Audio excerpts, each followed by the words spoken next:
Welcome to the first episode of the Muckraker Media content creator catch-up feed. So my name is Jordan Myers.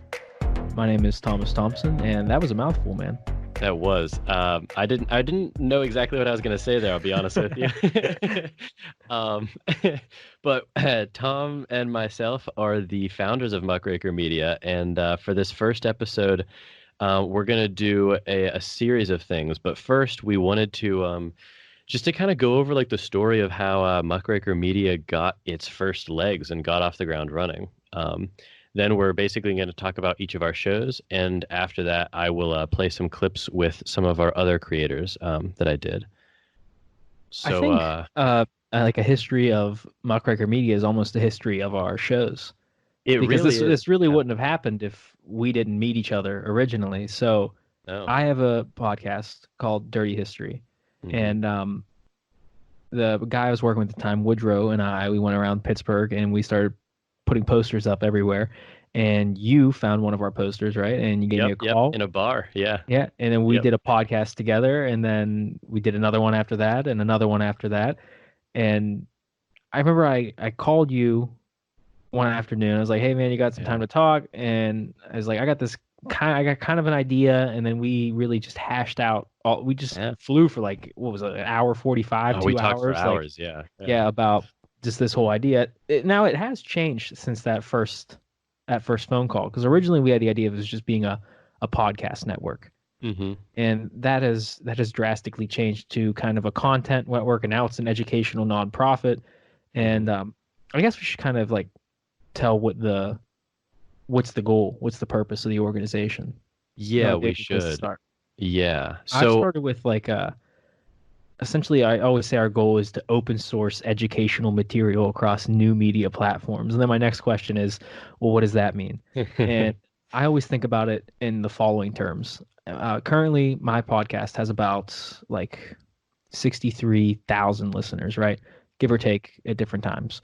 And in 2017, as a decided year for this trend that I'm going to describe, there were in total 3.76 million academic titles sold in bookstores around the world. Oh, wow. Out of those 3.76 million, there were 63,000 unique academic titles, so 63,000 new academic titles in 2017. That means that on average, the whole of academic research sold in 2017 hovered somewhere around 60 sales per title, if you were to average it out evenly across all of the academic titles. So I put out an academic book. It's my life's work. And on average, if you were to put all the books in a line and evenly distribute all of the purchasers, that's 60 purchases per title. So that means some people are getting a hell of a lot of purchases, and some people are getting none. Literally. And I thought, why is that? Because you're not really going to find a unified theory on pragmatic education or something at your Barnes & Noble. They're specialty retailers. I got to go to the University of Yale Press's website and then purchase the book for $75 and wait 3 weeks for it to ship. And I just noticed that worthwhile concepts and ideas are increasingly put behind paywalls, and knowledge is becoming prohibited. And I think at its simplest, Muckraker Media just aims to remove those barriers to educational material, to academic inquiry, to just interesting content. We want to take as many of these prohibitive barriers away. We're not going to do 15 minutes of ads at the beginning of an episode for MeUndies. We're not going to do we're not going to lock an episode behind a paywall or make it a subscription service. Just get the material, the worthwhile material, out to as many people as possible. Yeah. No, yeah, I mean, you put it really well. And I think the thing that's common between us especially, but between everyone that's involved in this organization is the fact that some part of education or some piece of academia is like integral to who we are as people. And it's like integral to our lives, basically. And I think that, increasingly so, there are more and more people who are like that, where, learning isn't a prerequisite to something else. Learning is the end in itself. It's the goal. And I think that, an open source, free form style of exploring intellectual topics in the manner that we're doing on both of our shows, and across the shows on the network is really the philosophical underpinning of what we're trying to do with Muckraker Media. Yeah, because I think we've selected 4 values for the organization, and I think those highlight just what you were saying. We value one, intellectual rigor, which means that we're not just going to be making things up. We actually have standards behind what we do. Things need to be properly sourced, properly researched. It's just crucial to have clarity in thought and articulation when you're learning and discussing new concepts or information. And then our second value was innovation, which is essentially when it comes to education or intellectual inquiry, most of the problems can be solved by utilizing the latest innovations in technology and connectivity. And I'm a technologist, but I'm not a technologist in that I think it's the savior of all things and Mm, technology is a good in and of itself. I think it's kind of, it just is. There is technology and it's up to mm, humans to ascribe meaning or value to it. And I think Muckraker Media is just trying to be on the right end of that, the end that's hmm doing something productive with technology. And Yeah. to the point that you were saying, I think a big part of what we're doing here is actual authentic learning, because true learning is individuals exploring what they want to explore at the pace at which they want to explore it. So Mm, out of the content we have, whether it be podcasts or forthcoming documentaries or blogs or whatever else we decide to do, someone can find a podcast or find a piece of content that is interesting to them in that moment and stay as long as they need with it until they understand it, don't understand it. They can take it and discuss it on a Reddit subreddit. They can act on it. There's the possibilities are endless for them to forge meaning based on the concepts that we can just put out there that they might not have had access to prior. And of course, yeah. the fourth value being representation, that we believe in the value of each and every story independent of its popularity, culture of origin, method of transmission, or radical nature. Mm, yeah. No, I don't know. I'm very, very excited about this. We're recording this prior to the launch day. And I don't know, I really hope that, years from now we can come back and look at this beginning episode and really see, hey, we made something worthwhile here with this. And I think, that's another theme of the organization and of the shows individually that we're kind of putting together here is, um, it's not some, just temporary, piece of just distraction. We're discussing things that are really interesting to us, making shows and series, and individual episodes and blog posts, like you said, about Hmm. things that we actually care about, and putting it out there in a way that, like you've detailed, is trying to be intellectually rigorous and responsible. And I think that that's just a very evergreen and worthwhile project to pursue. And Yeah, I hope people definitely. find value in it. Yeah. I mean, we're either very passionate or very egotistic. We'll see which one it is, and we'll Could see be how the both. audience Yeah. responds. I think it's probably a little bit of both, at least on my end. I I think I share in that description. So, speaking Um, of our respective ends, we should probably tell yeah, everyone a little bit about what our podcasts are. Do we you wanna should. start with asking me some questions, and then I'll Yes. bounce it back to Yes. you? All Yeah, right, I'll let's do do that. that. So, basically, the first question that I have for you, Tommy, is what is the name of your show and what is it about? So, I host a show called the Dirty History Podcast, and essentially that is, as a student of history, I realize there's a lot of concepts and a lot of topics that we just do not discuss in the classroom. And I'm like, okay, what are those topics that we don't discuss? And increasingly, I realize that it's about the guys in the alley, the deadbeats, the prostitutes, the individuals that just you wouldn't want to take home to your mother or your parents, and because they would generally disapprove of these people. But these people, I think, had a crucial role in American society, in world cultures broadly. I mean, we it's not just a Western thing. We definitely talk a lot about different topics and different cultures. A lot of the topics we look at, you can take the extreme behavior we're going to talk about in the episode and walk it back to its banal everyday form. We can look at headhunting in Papua New Guinea and trace that back to your trophy case where you have your baseball trophies and whatnot.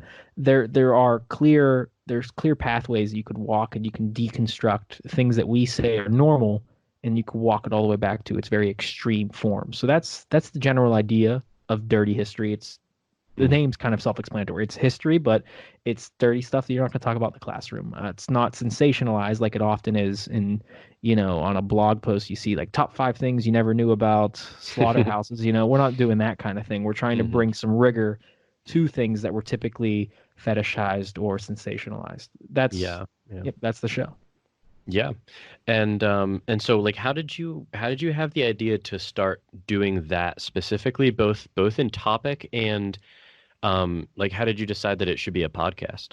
So I listened to a lot of podcasts. I mean, even before doing one, like when you talk about like Quentin Tarantino, for example, who is a great film director, he said like he just lived, breathed, watched movies 24/7. That's probably how I listened to more podcasts than anybody else I knew. Now, I have one friend who thinks he listened to more than me, but I definitely know that he did not. I mean, it's not a competition. It's not like a measuring kind of thing, but I definitely, I drove a lot. I commuted to school. I still commute to work, and I just listened to a lot of podcasts and audiobooks. And I was always toying around with the idea, maybe I'll do this, because originally I was writing some things and putting them in some literary journals, and that didn't really pan out.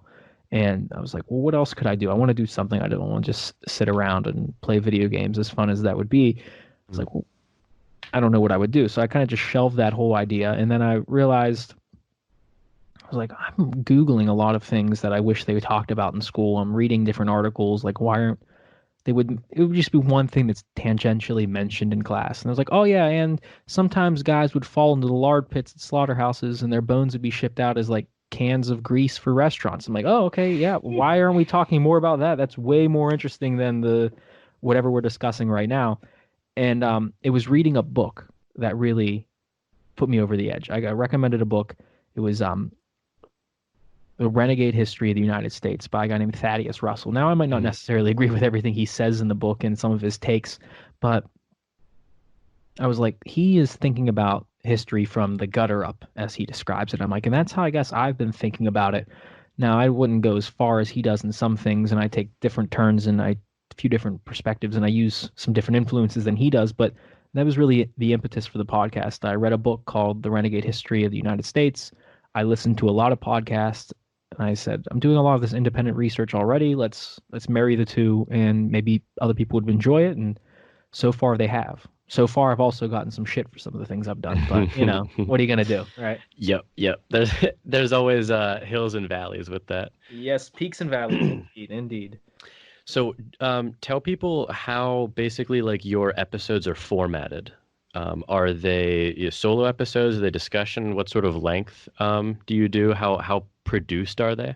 Yeah, so I my main thing at the very beginning of doing the show was I'm not going to overproduce the podcast. And I think when I say that, most people know exactly what that means, because you listen to a lot of podcasts backed by major organizations today, NPR or someone, and they have a jingle every 2 seconds. They have 3 hosts, and now over to such and such, and they have perfect voices, so perfect that they don't even sound real. It sounds like they have like AI generated voices doing the pod. I said, I'm not going to do that. I am not going to edit out when I make a mistake. I'm not going to try and, when I say a mistake, I mean misspeaking or something like that, not like totally royally screwing up a concept or something like that. But I was like, I want it to be raw. I want it to just be like you're in a room with me and I'm talking to you. That's what I want. And that's generally the kind of tone I decided to take. Now, as for what kind of podcast we do, I have 3 separate themes. So there's 3 separate artworks if you look at my podcast feed. I have 3 different kinds of artwork, and those denote the 3 different kinds of episodes. We have discussion episodes. That's when I have a guest on and I do an interview or I do a talk with someone else. Those are kind of as they happen, as I come across someone whose ideas are interesting and who wants to do a podcast. And you've been on a few of those episodes. And then I have a relatively new series. I went back and renamed some episodes that are in this vein, but everything that's kind of short form, 15 minutes or less, I call them footnotes episodes now. And it's kind of, I talk about my sources. I do essentially like a book review, but like a recommendation of a historical source that isn't too heavy and actually kind of interesting and that a popular audience can get into. And then I also will clarify certain things that need clarification. Or I just did an episode on plagues and panics. It was about 15 minutes, inspired, of course, by this whole coronavirus plague panic thing. And And then I have the actual bread and butter, which are the narrative episodes. I would say in the vein of like a hardcore history or history on fire or like a philosophize this, where it's one person looking at a case study or looking at a topic and kind of just laying out what you would want to know, everything you want to know, everything you don't want to know about that topic. And those will typically range between 45 minutes to, I think the longest one has been about an hour. But Mm. don't count on that. If I do a 4 hour episode, screw it. I did a 4 hour episode. But usually they're generally between 15 minutes to an hour and a half. I think the longest episode was the first one we did together, and that was about 2 hours long. Yeah, I think it was a couple minutes short of 2 hours. It was really Yeah. close. It was something like that. Yeah, we just couldn't stop talking. No, we couldn't. Um, okay, awesome. Well, so if people are hooked, which I'm sure they will be after that riveting description, tell people where they can find all of your stuff. Everywhere you get podcasts, you can find me. Spotify, SoundCloud, iTunes, Stitcher. Stitcher's a big one. I've noticed a lot of people listen on Stitcher. That's Yeah. cool. Never would have thought to myself. You can find me at muckrakermedia.com. Oh, wait, I lied. You can find me at muckrakermedia.org, which is our organization. You can also Yes. find me at dirtyhistorypod.com. I switched the two sites there. Yeah, all the social medias, Dirty History Pod on Instagram, Twitter, Facebook, Tumblr. Don't know what that does, but I have one. It's there. Um, yeah, and we post a lot of interesting like historical photography and artwork on our social media sites. So there's extra content that you can't get anywhere else. Um, yeah, I think that's about it on where you I can think that find our covers stuff. it. Yeah, I Yeah. think that covers it. So you, on Nice. the other hand, you have two shows, I Mister do. Mister Busy. Um, you want to do one at a time, or you want to like talk about them both simultaneously? That's a good question. I don't know. Let's do one at a time. Let's I think do that. one at a time, but let's actually I want to kind of I think both explain each other in certain ways. So when Okay. I want to lay them out both first, and then you can kind of ask me individually if Yeah, that works. I'll ask questions Okay. based on what you Okay. say. So, Okay. what are the Okay. names of your two shows? What do you got? Yeah. What are they about as well? So yeah, as of pretty recently, I now have two podcasts that I do. So the first one is the far older one. It's called That's BS, and that is a discussion-based show about a broad range of topics. It's basically me and some old friends of mine having the same conversations we've honestly been having for, I mean, close to decades at this point. It's kind of Mhm. the basis of our friendship was exploring really meaningful topics with each other. So we cover philosophy, politics, society, culture, economics. It's really sort of a broad-ranging discussion show, um, but it's really centered around political philosophy, I would say, and basically kind of what it means to have like a reflective life or a self-examined life. Mhm. We'll even cover in that vein literature, like books or movies or things like that. So it's pretty broadly ranging. And that got started basically kind of the way I alluded to, which was I've had the first person I asked to be a co-host was the oldest friend I have. We've been friends since we were five. Oh, okay. And yeah, we basically, I mean, we have basically nonstop talked about that sort of stuff for the past 15 years, right? Like I mean, that's what we've been doing.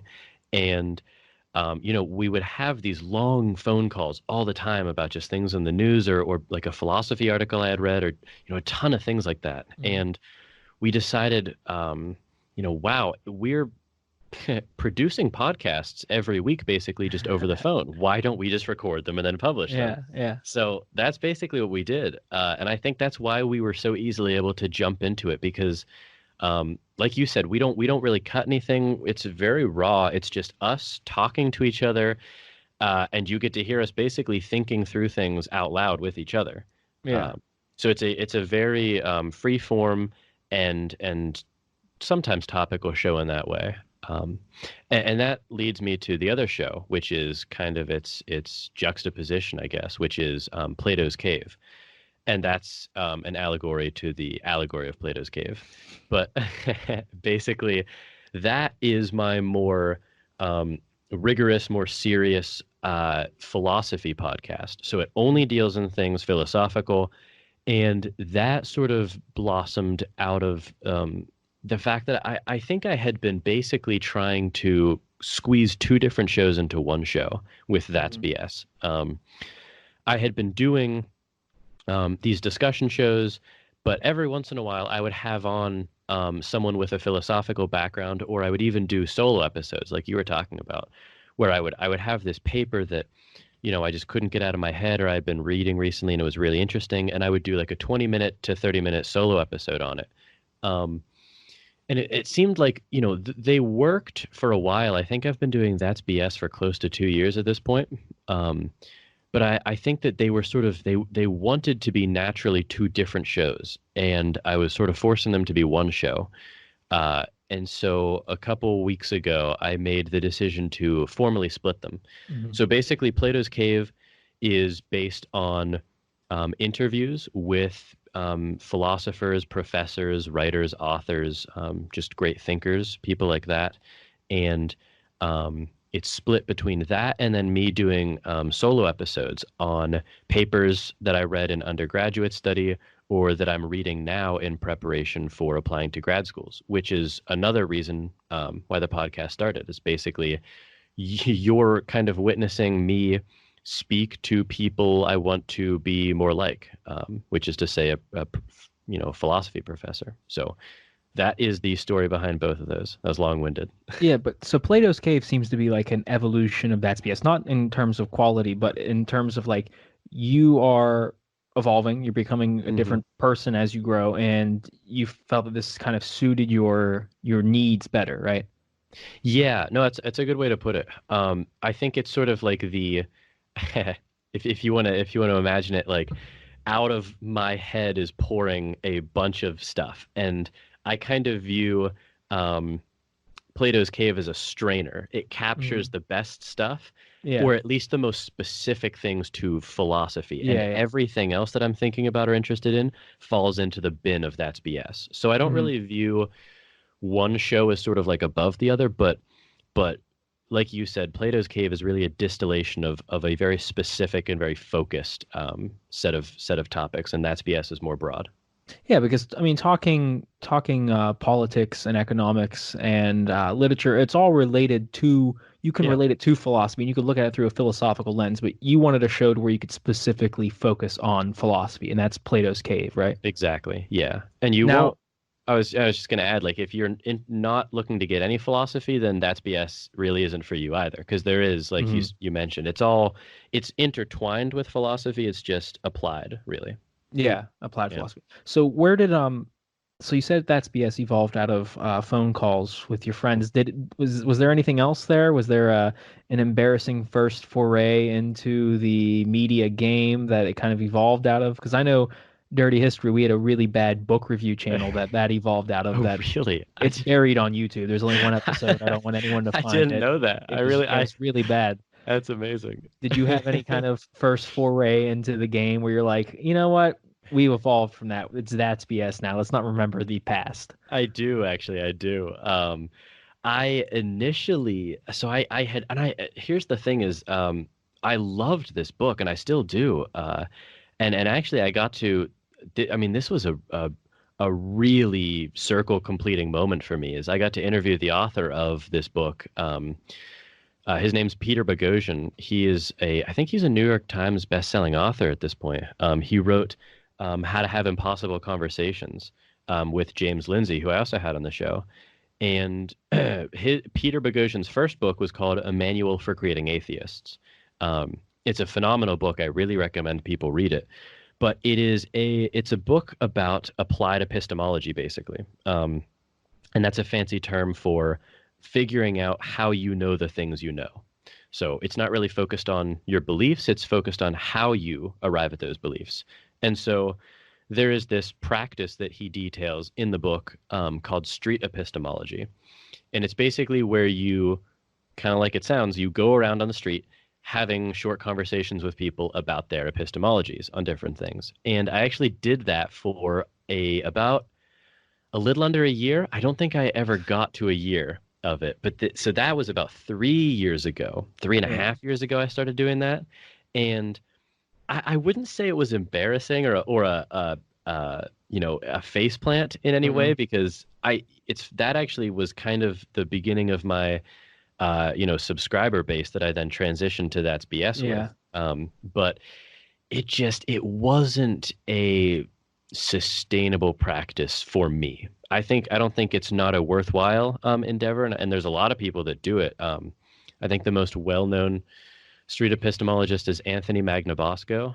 He has like really, really cool videos where he has great conversations with just random people, but Mhm. it wasn't it wasn't really for me. I wanted to put my own beliefs on the table and sort of wrestle with people who I respected as interlocutors. So Yeah, and the city of Pittsburgh was threatening to make you drink hemlock, right? Wasn't that they were I gonna? yeah, I was a Socratic character in that sense. Yeah, Yeah, definitely. So how long are your podcasts then? I yeah. imagine That's BS and Plato's Cave probably have drastically different run times. They are. And they do. Yeah. So as you may have gleaned already, I can be a little long-winded, and my friends are kind of the same way. So that's BS. Those episodes are very seldom under an hour and also very seldom over 2 hours. They're usually somewhere in between. Okay. Um, and the Plato's Cave episodes, when I have a guest on, they're usually somewhere right around an hour. Um, Mhm. and then the solo episodes are somewhere in between. Are 20 to 40 minutes. Mhm. So they're deep dives, relatively speaking, but not, I'm not reading you an audiobook every episode. Yeah. Yep. So if you were to do like the Hollywood one sheet and compare your podcast and say it's if you're a fan of these ones, you might also be a fan of these.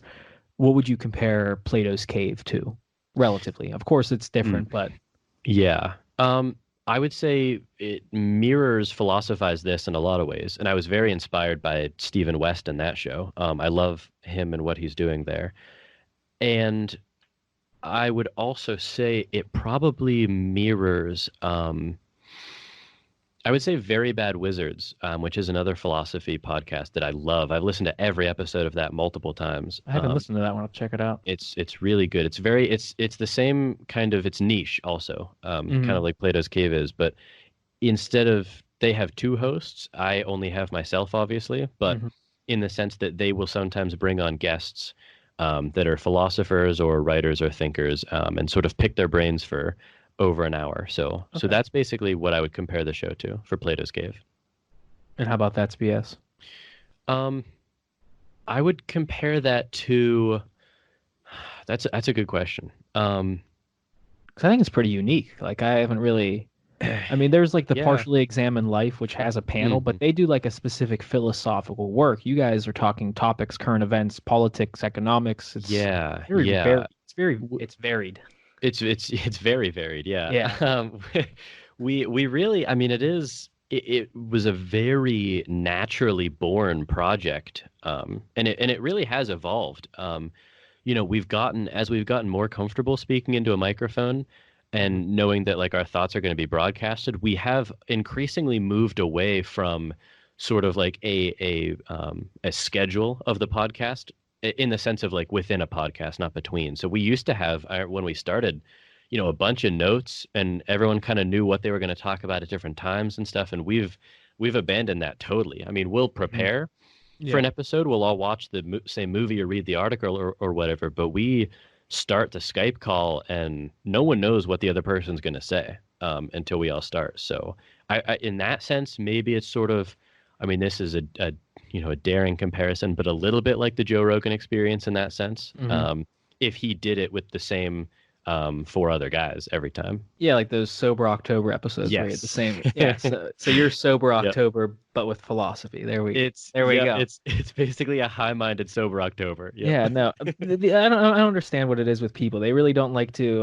A lot of times, they don't like to notice and give credit to their influence. People are influenced. It Oh happens. yeah. Like Oh I yeah. know so many people that have podcasts, and it's like, no, we're not influenced by anyone. I'm like, you That's have an wrong. influence. That's Come just a on, lie. you. Yeah. This wasn't created in a vacuum. Of So course.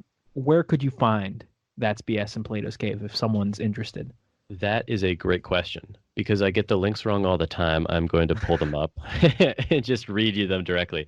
So, Well, both, first, before you do that, yeah, is it on all the podcast platforms? Like I can get on yes, Spotify and listen to it if I want to. yeah, yeah. Okay, so Both it's on all the both podcast platforms. shows, yeah, both shows are on all the podcast platforms. They're both also on YouTube. And they're both also affiliated with Muckraker Media.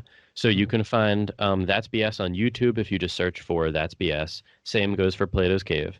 You can also find the websites for each show, respectively, at that'sbs.fireside.fm and platoscave.fireside.fm. You can also follow me on Twitter at Jordan_C_Myers. That's Myers.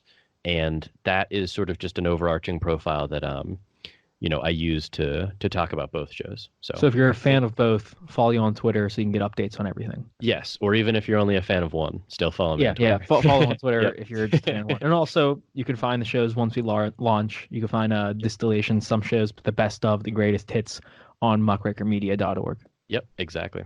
Awesome. Cool. So first question for you, AJ. What is the name of your show and what's it about? So my show's called Work in Progress Podcast. And it's basically each week I try to get up on stage and do an open mic somewhere in the Pittsburgh area.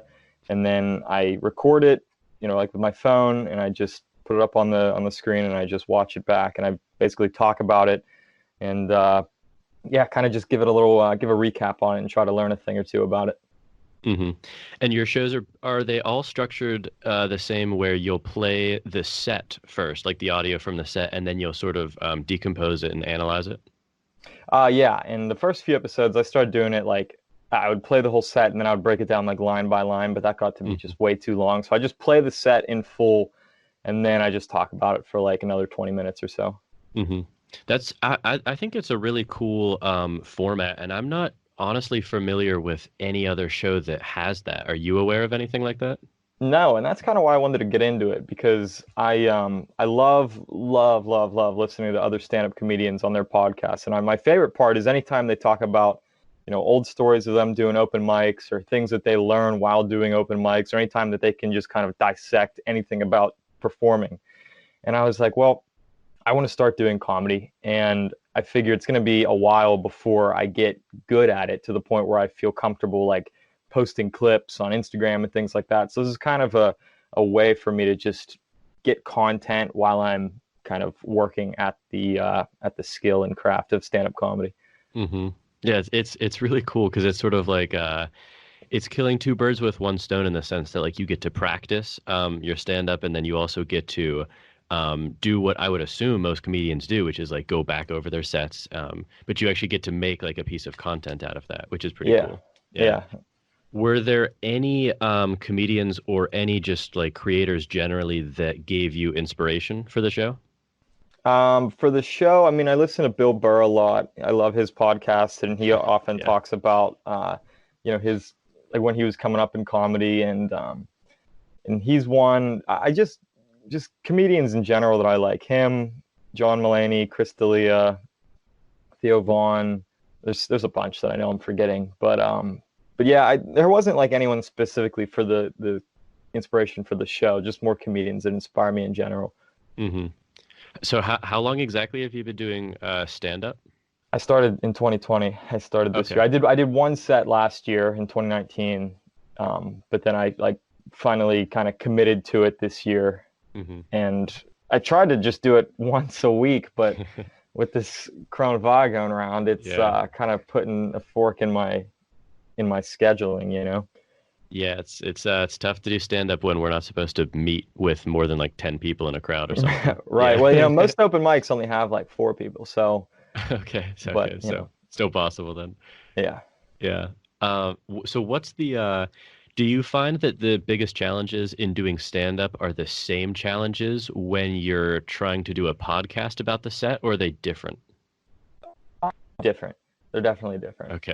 Doing a podcast, sometimes I think I like the podcast more than the sets because like the set is always kind of like, it's one of those things where it's like, I'm excited to do it, but there's always a little bit of like, not dread, but a little bit of like, I'm going to get up and go talk in front of people, kind of make a fool of myself. Mm-hmm. But with the podcast, it's more just like me in my basement, just like, all right, I already did it. I already did the hard part. Let's just talk about it and try to get better with it. So. Mm-hmm. Did you, because I'm always curious what people who do solo shows think about this, because when I started doing sort of like solo episodes, it was really difficult for me to get past that like mental hurdle of just like talking to myself. Did you have to do that, or did that come pretty naturally for you? I talk to myself a lot. Okay. I kind of, on my Apple Watch, I record myself talking often. That's kind of how I keep track of notes and different things like that. So talking to myself isn't something that was a major hurdle to overcome. I kind of just like fixate on the back of my phone, because I use my phone to record it, and I just fixate on the back of that, and I just kind of talk. Yeah. And I just keep going. So. Yeah. Once you start talking, it's kind of easy to just let the stream of consciousness flow. Right, and that's kind of the point that I'm trying to get with comedy. Getting to that level on stage. The way I think of it is there's kind of like a pane of glass, like frosted glass, in between you and the real you. You know what I mean? Like just your regular personality that's around your friends. So whenever I'm in my basement, it's very easy for me to just stare at my phone and get into that zone. Whereas with you're standing up on stage, you're not staring at a phone. You're staring at a bunch of people waiting for you to make them laugh. Yeah. No, I like the way you put that. Honestly, that's kind of I feel like that's pretty ubiquitous across all areas of life. Is honestly, you're just trying to like get to the point where you're just being yourself, you know? Yeah, totally. Yeah, I like that. So where do you see the show kind of progressing? Do you have any I know obviously like you said the coronavirus has kind of erected a barrier to more sets. But once that clears, you're planning to do some more sets? Oh, definitely. Yeah. And even looking more forward into the future, like just starting this year, I just wanted to, because I'm still living at home in Greensburg, so it's a little bit of a haul for me to get to open mics with work and having to get up early the next morning sometimes and things like that. But next year, I imagine I want to get on stage, honestly, as much as I can. And I talk to some of the people and they get on stage like 4 or 5 times a week. And I think that's something I could do. But as far as the near future goes, everything with the coronavirus going around, I think I'm just going to try to, I don't know, last episode I did, it was just like 15 minutes of me just talking about like random shit, trying to make jokes. But I think what I want to start doing is, honestly, it's going to be a work in progress week to week. And I think this upcoming episode is kind of be me just talking about, like trying to work out jokes and kind of just talk through my thought process of what I was thinking when I was writing it.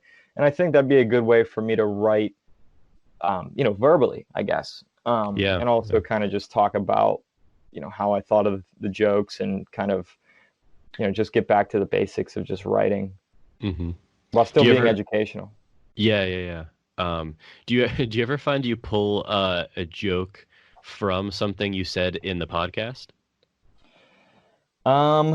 No, I don't, honestly. It's because the podcast is more like reviewing what it is. Although I think there has been times where, I've been reviewing it in the podcast and I've thought, oh, I could say this here, or I could say that there. And I don't necessarily want to say it exactly in the podcast, because then, if someone were to listen to it later and they hear it in the podcast, it wouldn't be the first time they hear it. So, I just from reviewing it, I get more, thoughts on jokes and things like that. But nothing that's been like off the cuff, like, oh, that's something I could throw in there. Yeah.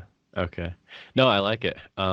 Yeah, I think it strikes. I've listened to a few episodes, and they strike I think like a really good tone between, it's not some sort of like, it's not like dry analytical reading from a textbook or anything. But it's not just trying to make, dick and piss jokes. And it, it strikes like a good balance between actually looking at your thought process behind what goes into making a joke.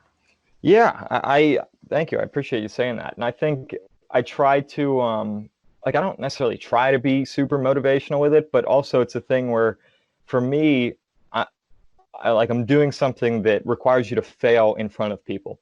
And if there's a message I want to get out there to people that are listening to it and watching it, is that it's okay to fail. It's great to try new things. Failure is part of it. And I've really enjoyed the learning process so far with just doing something new and seeing progress. I mean, I've been doing it for like, 2 months now.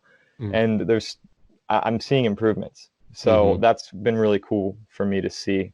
And that's kind of the message that I want to get out there. Yeah, no, I love that message. And honestly, it's something that, I've been trying to take on board myself too, where, I like, it's funny that, people often view failure as like the worst thing that can happen to them, when oftentimes it's the prerequisite to actually getting to where you want to go. Yeah, oh, man, when I started, like before I even started the podcast in the fall, I was like, all right, I want to start doing like comedy stuff. And I would just put these, I would literally be in my car driving home from work, and I'd put my phone in the holder thing, and I would just tell these jokes in my car to nobody. And then I'd go home and like cut them up and put them on Instagram, and they were bad. They were so bad. And I would, you could see like, I keep track of all the stats that Instagram gives you on all the different posts. And yeah, man, people were sharing them. And I think people were sharing them because they were so bad. Yeah. But, and there were times where I was definitely discouraged, where I was like, man, what the fuck? Like, what am I doing? And at one time I actually put one of the clips on, like I paid $30 to some kid in Germany to put it on his meme page. And there was like 250,000 followers. I'm like, all right, I'll give this a go. Yeah. $30 getting in front of all these people. And dude, the comments were just so much hate. and it was just like, I get it, like meme comments are just, not what you want to be looking at for any sort of reassurance of anything. But just people didn't understand. They're like, sounds like John Mulaney, not funny at all. And it's like, dude, I'm trying something over here, right? Like, this is not the finished product. And when you try things, you're going to fail. And if you just kind of go into it with the attitude of like, I know this is going to happen, and I'm kind of like, really, punching forward at it. So I don't really give a shit about what, I'm just there's going to be a lot of time for me to suck. So. Oh yeah. Yeah. I mean, if you think about it, like how many things that are worth doing don't involve sucking at the beginning? Yeah, dude. Like, exactly. And that's it. I don't want to do something that is so like basic. That's just like, yep, didn't really have to work hard for that. There's nothing rewarding about that, No, I totally agree. Well, awesome. Thanks, AJ. And I think, I'm really, really looking forward to seeing your show grow, and your show grow within Muckraker Media. So, yeah, man. Yeah. To end, tell the audience where they can find all of your stuff. All right, so you can follow me personally on AJ_Bove on Instagram, and then the Work in Progress podcast Instagram, which is Work in Progress _pod. Both of those are on Instagram. And so the personal page is just random stuff that I put out there. Then the podcast page is more clips and videos from the podcast itself. So Sweet. I will include in the description of this video all of these, the links that you and everyone else are providing. So sweet. All right. Thanks, AJ. Great, man. Have a good one. Thanks. You too. So, Ayo, thanks for doing this. Why don't you tell the audience basically a little bit about you and what the show is about? Well, my name is Ayo. I am a 20-year-old sophomore at NJIT. I'm currently studying communications and media. And pretty much with the podcast, it came from my just desire to really like my sort of connection to like TV and film and just my love for it. And Mind Theater is my way to express that in a podcast form through like being able to write and just like express it, I guess. I've listened to a couple episodes.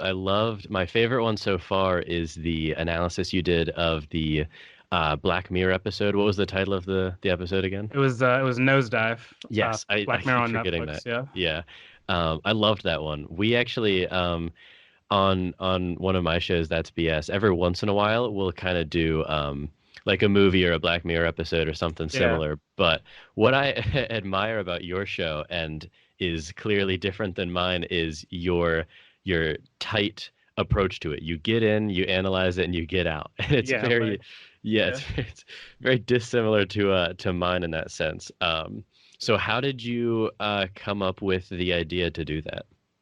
Well, the idea of it came from sort of two separate things, which was that I noticed in podcasting, especially TV and film type podcasts, they're generally roundtable discussion based. They're conversational. They're review based. They're people, gathering together, talking about films in a less analytically, I guess.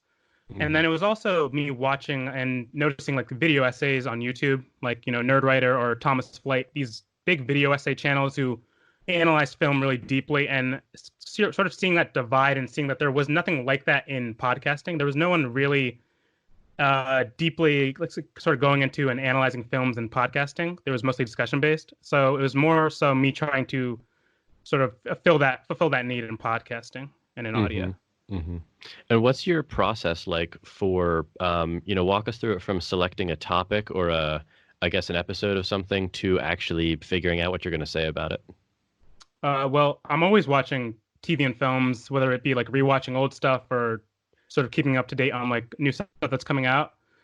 And I'm not really sure like how like I go about, like I guess it always just jumps out to me, like because I'm just constantly consuming, like something always like will jump out to you that's interesting or unique, or like a new show or an old thing that you sort of see in a new light. And as soon as I sort of hone in on the next thing I want to talk about, the process breaks down pretty simple. Like I feel like with most of the TV or films I'm watching, like something just immediately jumps out, whether it be a certain character that I want to analyze or a theme that permeates throughout the movie or throughout the show.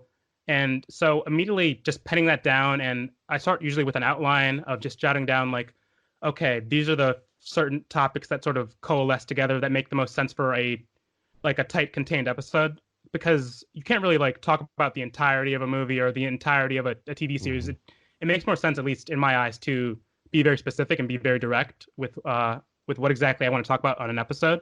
So once I sort of figure that out, it's just sort of fleshing it out and writing it and draft after draft before I sort of come together with a script I really am like proud of and enjoy.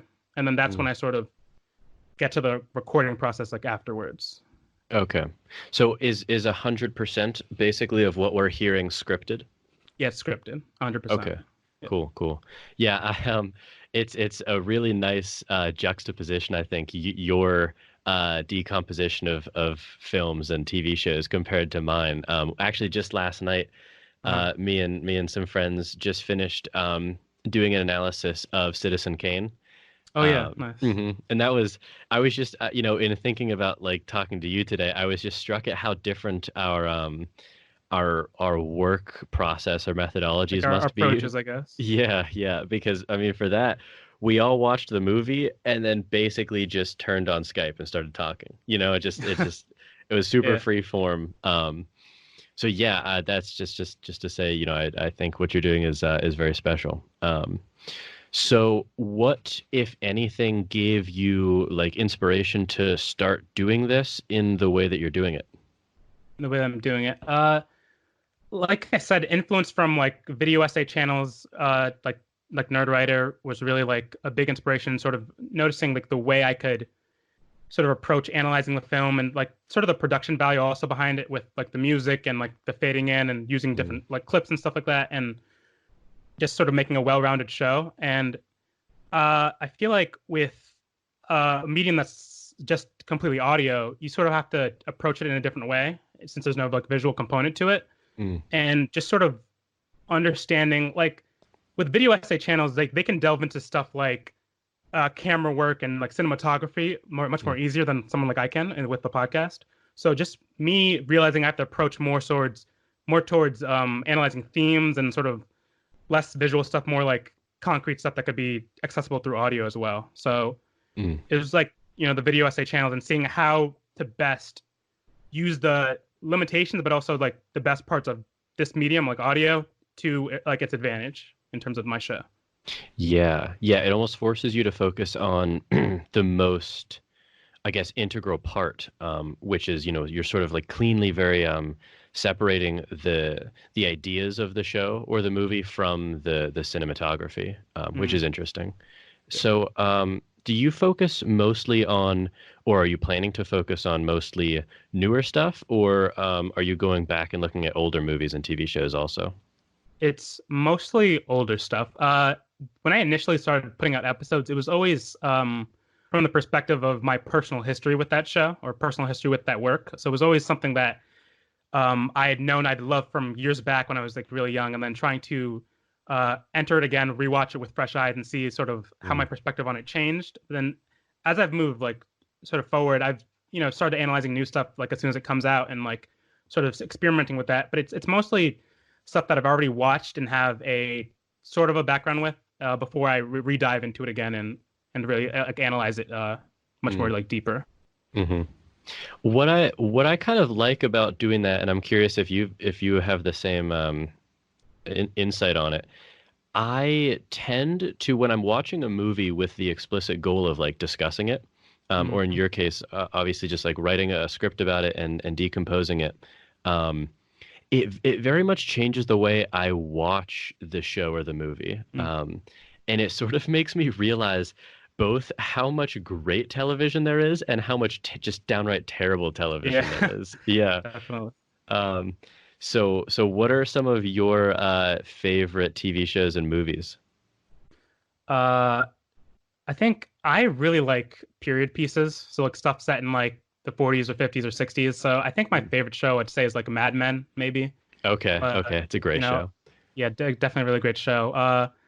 Movies, like I said, The Godfather is really incredible. Like it's sort of a cliche to say that's your favorite movie, but I really think it's just that incredible. And like in terms of stuff I'm watching right now, like I watch a lot of like HBO stuff. I think that they have like really high quality TV stuff. And Breaking Bad, Better Call Saul, stuff like that. Oh yeah. So yeah, I think I like period pieces. I like drama stuff. I like historical stuff too. But that's the main like gist of it, I said. Yeah.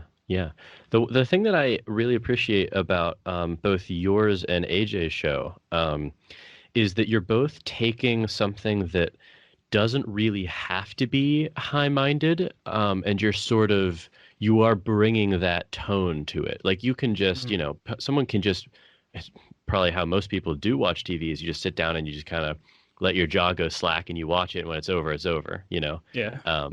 But I think it's a really cool process, both with you and him, how you're taking, films for you and stand up for him, and actually just making it sort of an intellectual work, which is very cool. So what was there? I mean, did that just sort of naturally come to you? Is that something you were doing before the podcast, or was it an explicit goal of yours to start doing this for the purpose of a podcast? In terms of like deeply analyzing film or TV, it sort of came as I was doing the podcast. It wasn't something I was doing before, definitely not. Like, I was mostly like a passenger in terms of like TV and movie watching, but I always like gravitated towards stuff, and like it would stick in my consciousness that like this is a great movie. I don't know exactly why. I haven't really looked down deep enough to like really analyze like what exactly is appealing to this about like it to me, but sort of like after the fact, when I was like, I should make a show of this, I could really like do this. That's when I sort of became a cinephile after the fact, after I started like making episodes and diving more into stuff. That's very interesting. Yeah. All right, cool. Well, where do you see the show going, both within its own context and specifically within the context of Muckraker? Where do I see my show going? I just want to be able to, release a steady flow of content and expand my audience. Really, I think that, like I said, I'm doing something that's kind of unique in the podcasting game in terms of the way I'm analyzing TV and film. So I want to see that grow, and I want to see sort of people sort of view podcasting and see like the different facets of it and how it could really be home to different types of shows, and how like this type of analysis can work in different mediums. In terms of the context of Muckraker, I really want to, be able to work with like guys like you and other shows on the network, and just sort of all grow together and see our audiences all grow together. And I think that would be really something special. So. Yeah. Well, needless to say, I agree with all of that. So awesome. Thank you, Ayo, for doing this. And to close, tell people where they can find all of your stuff. All right. Well, the show is Mind Theater on Apple Podcasts, Spotify. It's on YouTube as well. Pretty much any other podcasting app you use. And I'm on Twitter and Instagram at Mind Theater Pod. So, cool. Cool. Awesome. Well, thanks for doing this, and I am very much looking forward to working with you. All right, awesome. Thanks for letting me talk to you. Yep. All right. I will. I'll talk to you later. Thanks. All right. Bye. Bye. So I think we're good to wrap up. All right, great. I hope Cool. to see all of you guys that listen to Muckraker Media shows interacting in the comments section, talking to one another, because just because you're listening to That's BS and maybe you're new to the show, that doesn't mean there's not other like old dirty history fans that are listening to that show, or Mind Theater fans. You have a wide range of people with a wide range of interests. You can have, if you want to have interesting conversations with people, these are the shows, these are the comment sections, these are the places to do it. Use our material, run with it, talk about it, trash talk it, do whatever you need to, get it out there, discuss it with one another. That's what it's all about. That's what it's all about, using what you learn. Yeah, and really feel free. We implore you to get in contact with us and give us your feedback, give us your thoughts, suggestions, things you would like to see continued, things you would like to see changed. Really, if you're even considering sending us an email, please go ahead and do it. You can find all of our contact information in the description of wherever you are watching or listening to this. So thank you all for watching. Thank you.